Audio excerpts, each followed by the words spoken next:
Hey you guys, it's Peter, and welcome to my channel, Peterisms, where I tell stories of my life and just little things that I have learned.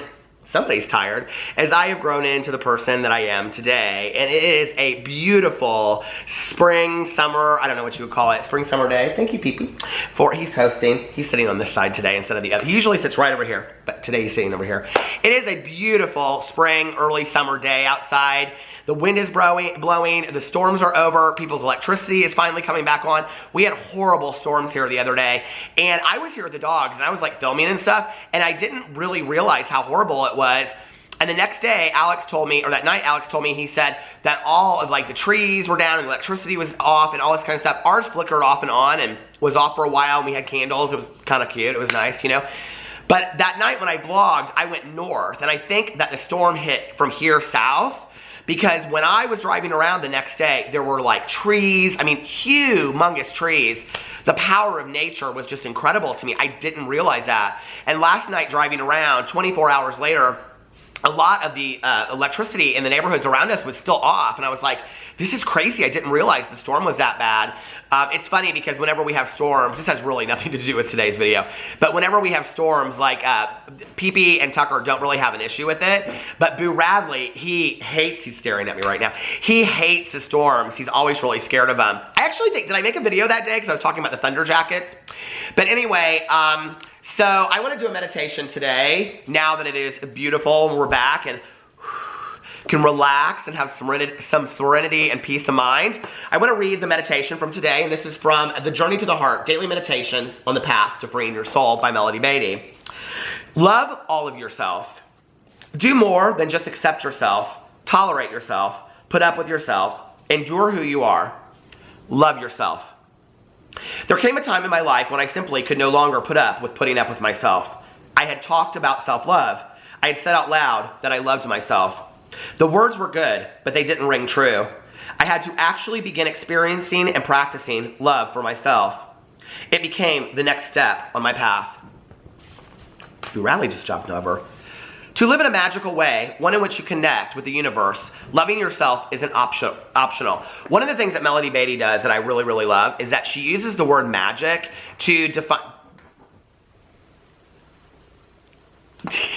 He's back there digging a hole. She uses the word magic to define this kind of, she doesn't mean like authentic, like, you know, magic or magical realism or anything like that. What she's talking about is this kind of magical idea of the world, like how to live in a perfect world, how to have everything that we want. And I love that she applies the word magic to what all of us can have in our lives. I just think it's such a fantastic adjective to use to describe the normal, and I love that. To live in a magical way, one in which you connect with the universe, loving yourself isn't optional. It comes first. To hear the quiet voice of your heart so you know when you're being led. To hear your thoughts so you can see what you really believe. To trust and open your heart, you must first experience love for yourself. This is truly my life right here. Do you see this? This is what I love about my life. Have you abandoned yourself? Let yourself see if that's true. Feel if that's true. Then learn to experience love for yourself. Learn to love the way you handle things. Love your unique way of learning, growing, and seeing things. Love where you've been. Love what you've done. Love where you are and what you're now. Love how you look, smell, and feel. Love the color of your eyes, the color of your hair, and the radiance in your heart. Love how you laugh. Love how you cry. Love your mistakes. And love all the good you've done. Love it all. Love all of you. Step into love for yourself, and the universe will reflect that love back to you. What an amazing, magical meditation. I love this so much, okay? If you watch my vlog, which is kind of like a podcast, you know that every night I end my vlog and I say, if nobody else has told you this today, I love you. And the reason that I say that is that a dear, dear friend of mine who I know in sobriety, I don't see her very often anymore, but she used to say that to me every time I would see her. She'd say, if nobody else has told you this today, I love you.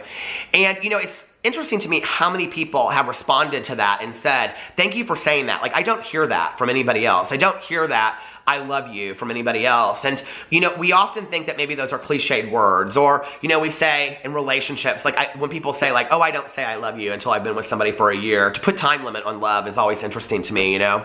And I say I love you to somebody when I feel that I love them. And that's always how I've lived my life. And so, you know, it's interesting to me, these words that we act like are trite but carry so much weight. But really, the true statement, I think, is how much do we love ourselves? Do we really, really love ourselves? Because at the end of the day, it's, yes, validation, love, and acceptance from other people is important.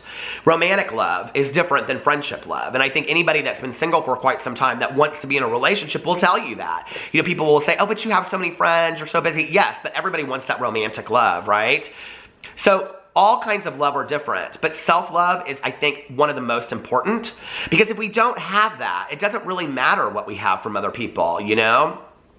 I've been somebody that for the majority of my life, I have picked myself apart. You know, I have picked apart my weight. I picked apart my hair. It was interesting that they mentioned hair in here. I'm going to use it as an example in a second. But I picked apart, you know, like me not having what other people have, or that, you know, like I didn't like work hard enough as other people had worked, even though I was working harder than some of them, you know? Or I'd say, oh, my friends have this. I lived out of comparison a lot. When the reality is, what I know today is that everybody's journey is completely different. And I have to love myself for who I am today. I have to love myself for every one of those things. I have to love myself for the mistakes, too. You know, I was talking in a video that I did with Jessica Kent. If you haven't seen it, I did a video on her channel. She did a video on my channel. And I said in there, she asked me a lot of questions about my addiction. And I talked in there about a conversation I had had with my mom. And what I said to my mother was, even those deep, dark places that I went, even all the drugs that I did, every single one of them, I was thankful and grateful for every last one of them I did, because I wouldn't be where I'm at in my life today. I wouldn't be who I was had I not done that. And my mom had a hard time hearing that. Like, she didn't really want to know all those details. I similarly feel the same way when it comes to making mistakes in my life, you know? I'm a human person. I'm a human being. I'm going to err, you know? And to err is human, like they say. I'm going to screw up. I'm going to make mistakes. I'm going to for the rest of my life. I'm going to continue to do that. The acceptance is not in excusing it away or blaming it away. The acceptance comes in realizing I'm a human being and I'm going to make mistakes. And when they happen, what do I do with it then? That's the option, the learning experience. If you really love yourself, you love yourself for those mistakes too. You don't excuse them away. You say, hey, I screwed up. I made a mistake. You know, I hurt somebody, or I could have acted differently. What do I need to do going forward? What can I learn from this? And if you really, really love yourself, you will do that. You know, it's interesting to me. One of the things I will say is that I have worked on self-love for 25, 30 years of my life. You know, there are many times in my life that other people put me down constantly. And so me having to build myself up through self-love was difficult. I think it's especially hard when you have everybody coming at you. Like when I was growing up being bullied, it's like you have to work twice as hard because you start to believe that message that they sent to you in your head. You know, I use the quote from Pretty Woman a lot because I love it. When they're laying there and he says to her, you're so beautiful. And she says, the bad stuff is easier to believe.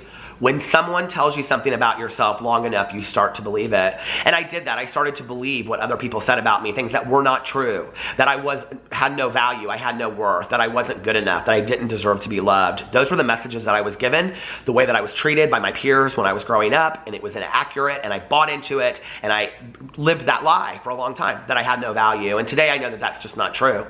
And I know that first and foremost, for anybody else to respect me and love me, I have to love myself. And you know, I think that one of the things that we, like a lot of us say, well, I do love myself. I love this about myself. I love that about myself. You know, the hair for me was really hard because my hair turned white and gray at an early age, and I fought it, and I colored my hair, and I colored my hair, and I colored my hair. And I remember I had a conversation with my dad, and my dad had white hair very early too. And he said, Pete, just quit fighting it. He was like, just let it go, you know, because I didn't know what to do. And once I did, once I could accept that part of myself and fall in love with it, it was interesting because everybody was like, oh, I love your hair white. I like your hair white. But for me, I had this stigma and this thing inside of me that was like, no, it's wrong. I don't like it, you know? And now it's just who I am. It's part of who I am, and I'm okay with that. And I like my hair white. You know what I mean? Like, I try to find shampoos and conditioners that will make my hair like glisten white and silver, you know? So it's really about loving those pieces of yourself. But past that, the most important thing is loving ourselves to set healthy boundaries with other people. To say to people in romantic relationships or in friendships, I deserve to be treated as somebody valuable and of worth because I'm a good person, because I learn from my mistakes, because I'm ever changing and ever growing, and I deserve to be with somebody in a friendship or in a work environment or in a romantic relationship that's going to value me. And if you can't do that, then I probably need to move on. And if we have friendships like that, or if we have romantic relationships like that, or if we have work environments like that, or whatever, you know, I think that we have to put our own self-value and our self-worth first and always stand behind that, because if we don't love ourselves enough to do it, other people won't do it for us. And we have to do that so that other people believe in us, because we want people to believe in us. We want people to love us, right? But why would you love somebody? Have you ever had that friend that constantly tells you everything wrong with themselves? They constantly tell you, oh, I'm this and I'm that and whatever. And you're like, no, but you're good. You're like a great person, you know, and you try to be their cheerleader and build them up. But there becomes a point when you're like, if they don't believe in themselves, why should I? Like, they're basically telling me everything wrong with themselves. Why would I continue to sit there? It's exhausting, right? So each of us has to do our own work. Each of us has to believe in ourselves, own our mistakes, own our positives as well as our negatives, learn to grow from those things, and say, I want to be the best version of myself I can be on a daily basis because I love myself enough to know this is not a dress rehearsal. I only have one life. I'm going to enjoy it the most I can in what I was given, and what I was given is me, and I love myself. Let me know what you guys think about that in the comment section below. I hope you guys are having a fantastic weekend, and if nobody else has told you this today, I love you.